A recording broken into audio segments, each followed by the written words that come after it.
Hello, welcome back. जैसा कि आप देख रहे हो स्क्रीन पर, आपके सामने जो अगला टॉपिक है वो है मैग्नेटिक सर्किट।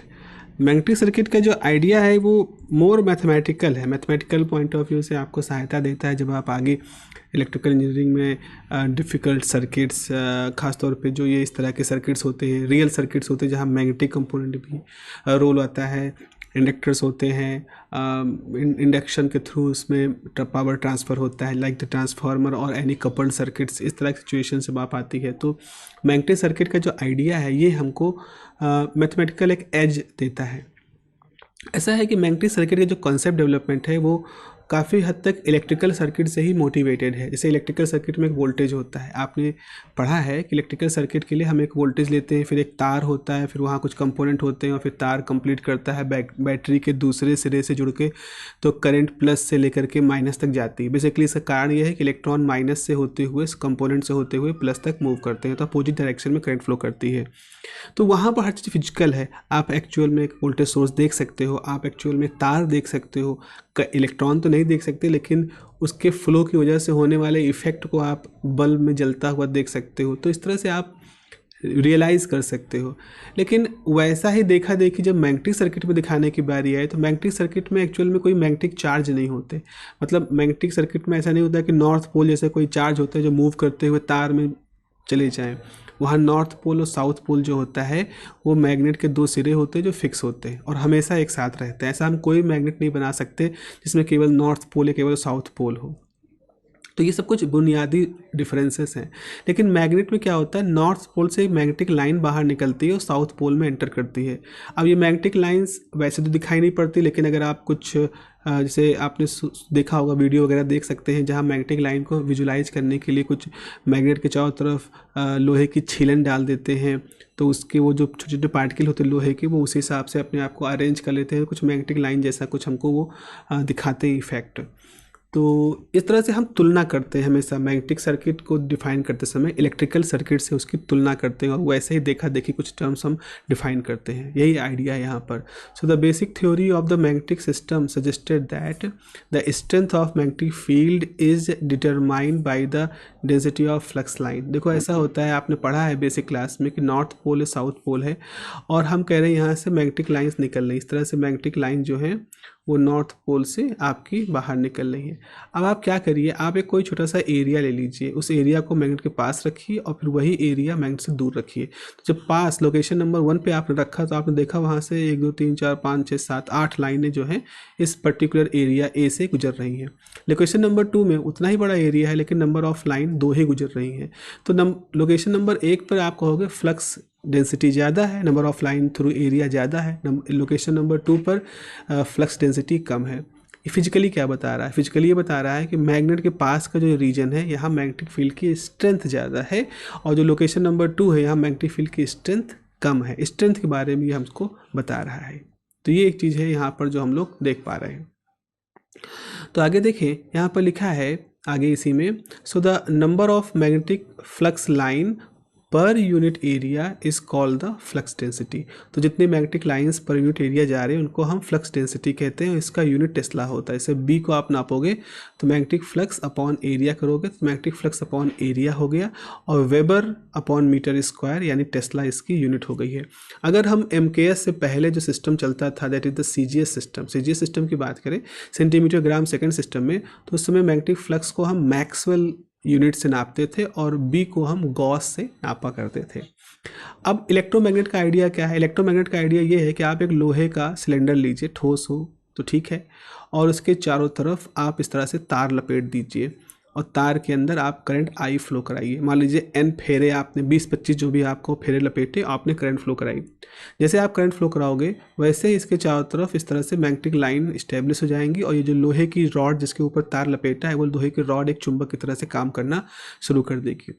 अब यहाँ पर एक खास बात यह है कि जितनी ज़्यादा करंट आप फ्लो कराओगे और जितना ज़्यादा नंबर ऑफ टर्न्स वहाँ रखोगे उतना ज़्यादा स्ट्रॉन्ग मैग्नेट बनेगा। इसको हम इलेक्ट्रोमैग्नेट कहते हैं, चूँकि इलेक्ट्रिक करंट के थ्रू बनता है। तो the electromagnets are form by the winding, लपेटा गया है, winding the conducting wires around the ferromagnetic rod. ठीक है, so the flux density is directly related with the number of turns and current through the coil. जितना फेरे आपने ज़्यादा लपेटे, जितने ज़्यादा करंट आपने उनमें फ्लो कराई, उसी हिसाब से हम उनकी स्ट्रेंथ को बढ़ा सकते हैं या घटा सकते हैं।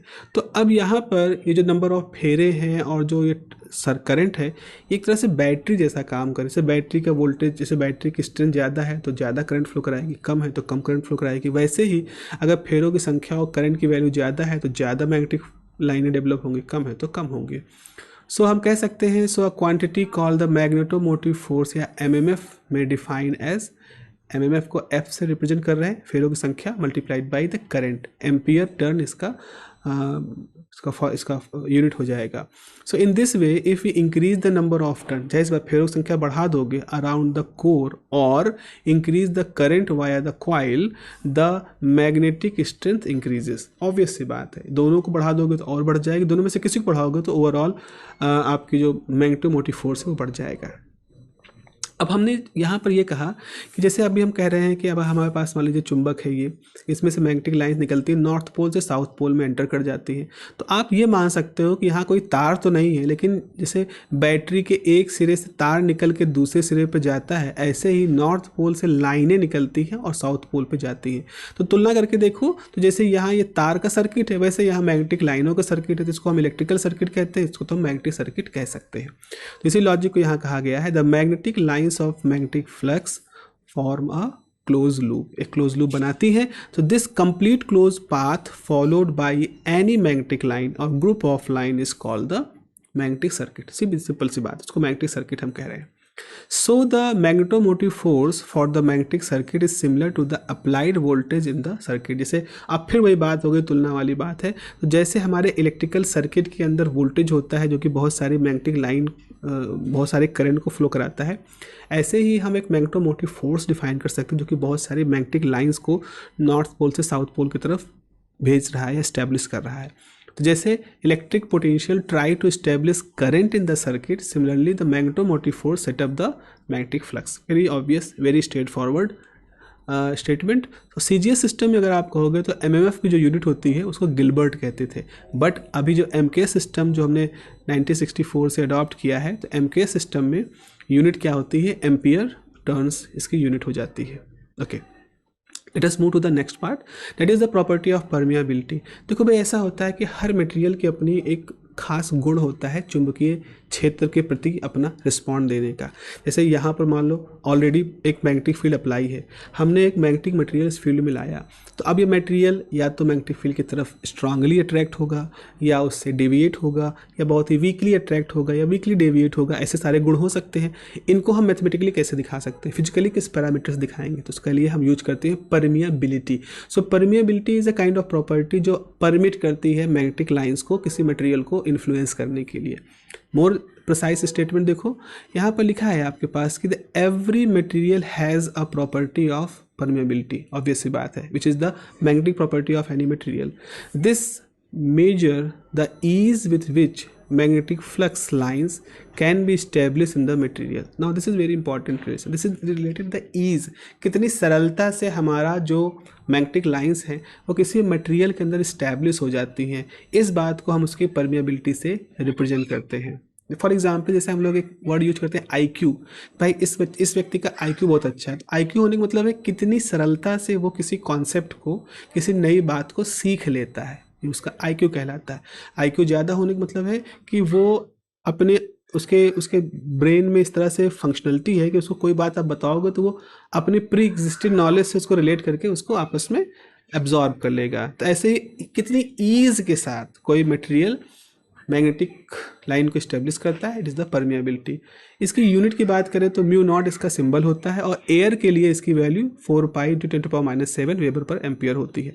जनरली ये इस तरह से क्यों लिखा जाता है, क्योंकि हम मैग्नेटिक फील्ड की जब कैलकुलेशन करते हैं तो कई बार हमारे पास μ/4 पाई, म्यू नॉट अपॉन 4 पाई की तरह आता है। जैसे बायो सावर्ट लॉ में भी ऐसा आता है। तो जब इस तरह का कोई स्ट्रक्चर आएगा तो हम आसानी से 4 पाई × 10⁻⁷/4 पाई कर देंगे और ये कैंसिल हो जाएगा, 10⁻⁷ नंबर यहाँ पर आ जाएगा। तो इसी तब को देखते हुए सब चीज़ें बनाई गई हैं। For the non magnetic material जो परमेबिलिटी होती है वो म्यू नॉट के बराबर होती है। एयर एक नॉन मैग्नेटिक मटेरियल है तो उसकी परमेबिलिटी, और किसी भी नॉन मैग्नेटिक मटेरियल की परमेबिलिटी म्यू नॉट होती है। अगर वो डाया मैग्नेटिक मटेरियल है तो उसकी जो परमेबिलिटी होती है वो म्यू नॉट से थोड़ा कम होगी। Mu naught is the reference, mu naught से थोड़ा कम होगी। और अगर वो मटेरियल पैरामैग्नेटिक है तो उसकी जो परमेबिलिटी होती है वो थोड़ा सा म्यू नॉट से ज़्यादा होगी। लेकिन अगर फेरोमैग्नेटिक मटेरियल है तो उसकी परमेबिलिटी काफ़ी ज़्यादा होगी, थोड़ा ओले का मामला ख़त्म हो जाएगा, जो कि स्ट्रांगली रिस्पॉन्ड करता है। अब जब इतनी तुलना कर दी है तो आगे भी तुलना करते हैं, तो हम कहते हैं कि जब किसी सर्किट के अंदर करंट फ्लो करती है तो एक प्रॉपर्टी होती है उस मटेरियल की, इसको हम रेजिस्टेंस कहते हैं। रेजिस्टेंस क्या करता है?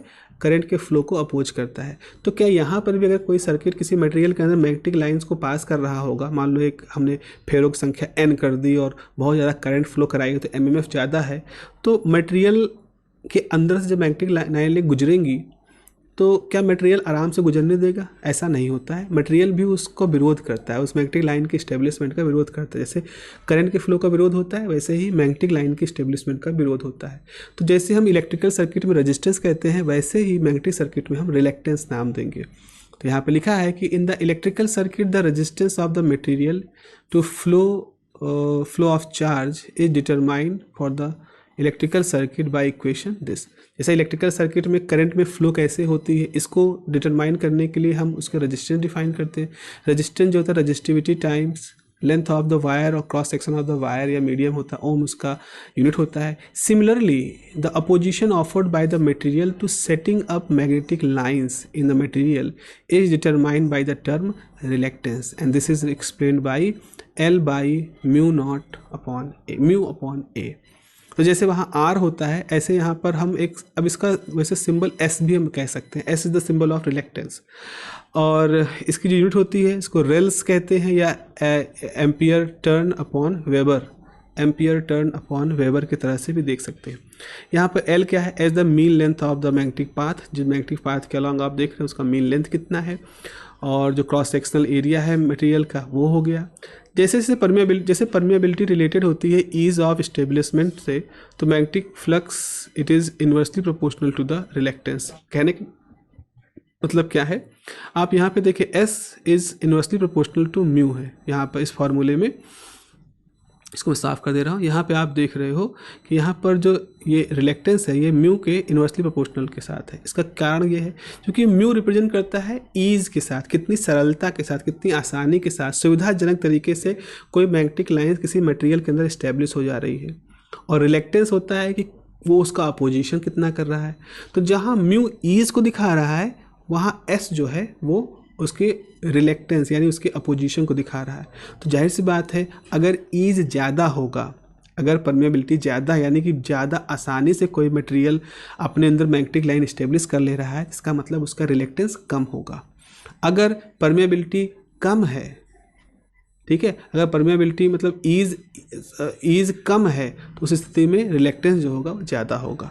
तो इस लॉजिक के साथ हम इसको देख सकते हैं। समय से याद रखो permeability is the ease with which वो सुगमता, जिस सुगमता के साथ मैग्नेटिक फ्लक्स किसी मटेरियल में इस्टेब्लिश हो जाए। तो सुगमता कम होगी इसका मतलब है रुकावट ज़्यादा होगी, सुगमता ज़्यादा होगी इसका मतलब रुकावट कम होगी। इस तरह का लॉजिक यहाँ पर काम कर रहा है। अब हम इतनी तुलना कर चुके हैं तो हम एक चीज़ और कर लें कि जो मैग्नेटिक फ्लक्स होता है in a magnetic circuit is similar to the current. तो जहाँ एमएमएफ जो होता है वो वोल्टेज के इक्विवेलेंट है, जहाँ रिलेक्टेंस जो होता है वो रेजिस्टेंस के इक्विवेलेंट है। तो भाई करंट किसके इक्विवेलेंट है? करंट मैग्नेटिक फ्लक्स के इक्विवेलेंट है। तो जैसे आप V I R V is equal to I R कैसे हो, वैसे ही वी की जगह पे आप रखो एमएमएफ एफ, रेजिस्टेंस जगह पे रखो रिलेक्टेंस मान लो एस, और फ्लक्स की जगह पे फाई। तो F is equal to reluctance time magnetic flux is same as V is equal to I R. ये हमने एक चीज़ देखी। एडवांटेज की बात करें तो एडवांटेज यहाँ अगेन शुरुआत में से मैंने कहा मैथमेटिकल पॉइंट ऑफ व्यू से एडवांटेज है। कॉम्प्लेक्स सिचुएशन में हम मैग्नेटिक सर्किट अप्रोच का यूज करते हैं। तो this can be applied to unsymmetrical magnetic core with the multiple coil. आगे जब मैग्नेटिक सर्किट आप पढ़ोगे जहाँ सिमेट्रिकल अनसिमेट्रिकल मैग्नेटिक कोर्स के बारे में बात करोगे, मल्टीपल कॉइल्स के बारे में बात करोगे, तो वहाँ इस तरह के मॉडल की आवश्यकता होती है। It is not exact method, बिल्कुल एग्जैक्ट मेथड नहीं, क्योंकि हम बहुत सारी चीज़ें ओवरलुक करते हुए इसको डेवलप कर रहे हैं। But to determine the magnetic field but sufficiently accurate for many engineering application. लेकिन फिर भी बहुत ज़्यादा बारीक ना होने के बावजूद भी ये जो अप्रोच होती है, इससे हम इंजीनियरिंग एप्लीकेशन के लिए जो बेसिक ब्रॉड जानकारी चाहिए, हमारी अंडरस्टैंडिंग जो होती है फिजिकल सिस्टम की, वो हमको यहाँ से मिल जाती है. So it's a very good practical tool, it's a kind of practical tool. दो टॉपिक और हैं इससे जुड़े हुए, उनको देख लेते हैं. एक होता है रिलेटिव परमिएबिलिटी. अब परमिएबिलिटी के बारे में आपने पढ़ा कि the ease with which material allow magnetic line to set up in its. But what is the mean of relative permeability? देखो जरा एक चीज़ सोचो, जैसे मान लीजिए आपने एग्ज़ाम दिया, आपको एग्ज़ाम में 50 नंबर मिले. सो आपसे पूछा गया बताओ आपका परफॉर्मेंस कैसा है. अब आपको कन्फ्यूजन ये है कि 50 कितने में से मिले. तो हमने कहा भाई पूरा पेपर 50 नंबर का था. जैसे आपने सुना अच्छा 50 नंबर का पेपर था और 50 नंबर मिले, अरे वाह 100% परफेक्ट स्कोर है. मैंने कहा ना भाई 50 नंबर मिले, 100 नंबर का पेपर था, यानी आपने ठीक है एवरेज परफॉर्मेंस दी 50%. मैंने कहा 600 का पेपर था and you get just 50 number, it's a fail, it's very poor performance. So आप देख रहे हो आपके नंबर 50 वही है, बट जैसे डिनोमिनेटर हम चेंज कर रहे हैं आपके परफॉर्मेंस का पूरा सिनेरियो चेंज हो रहा है. यानी कि रिलेटिव किसकी तुलना में क्या मिला है, किसकी तुलना में आप बात कर रहे हो, दैट इज़ वेरी इंपॉर्टेंट. और यहीं से वर्ड रिलेटिव आता है. तो यहाँ लिखा है the relative permeability is the ratio of the flux density produced in a medium to a flux density produced in the free space under the influence of safe magnetic field strength in the same condition. कहने का मतलब है कि same परिस्थितियों में आपने कोई magnetic field लगाई, पहले वो मैग्नेटिक फील्ड एयर में लगाया, इस्टेब्लिश किया, देखा वहाँ पर परमिएबिलिटी कितनी है. फिर आपने वही मैग्नेटिक फील्ड किसी मटेरियल पर लगाया और देखा वहाँ पर मैग्नेटिक फ्लक्स कितना है. दोनों जगहों पे कैलकुलेट कर लिया और फिर इनका रेशियो ले लो. तो देखो कि यहाँ पे लिखा है कि if the magnetic field strength is H, मान लीजिए बाहर से आप मैग्नेटिक फील्ड जो अप्लाई कर रहे हो एच है, so that is that producing a flux density B in the medium, medium में फ्लक्स डेंसिटी बी है और flux density in free space B not है. तो रिलेटिव परमिएबिलिटी क्या होगी, mu R is equal to B by B not at constant H. Mu R 1 हो जाएगा. So the quantities यहाँ पर हमारे पास एयर के लिए तो म्यू आर के लिए तो एयर के लिए रिलेटिव परमिएबिलिटी 1 होती है, चूँकि B not by B not 1 ही होगा. अब आपके पास बी और म्यू और एच में रिलेशन होता है. अगर रिलेशन होता है तो आपके पास क्या हो जाएगा, जहाँ बी लिखा है वहाँ म्यू टाइम एच लिख दो, जहाँ बी नॉट लिखा है वहाँ म्यू नॉट टाइम एच लिख दो, एच एच कैंसिल हो गया तो म्यू आर बराबर म्यू बाई म्यू नॉट आ जाएगा. This is a formula for the relative permeability. आखिर में हम एक टर्म पढ़ते हैं परमियंस.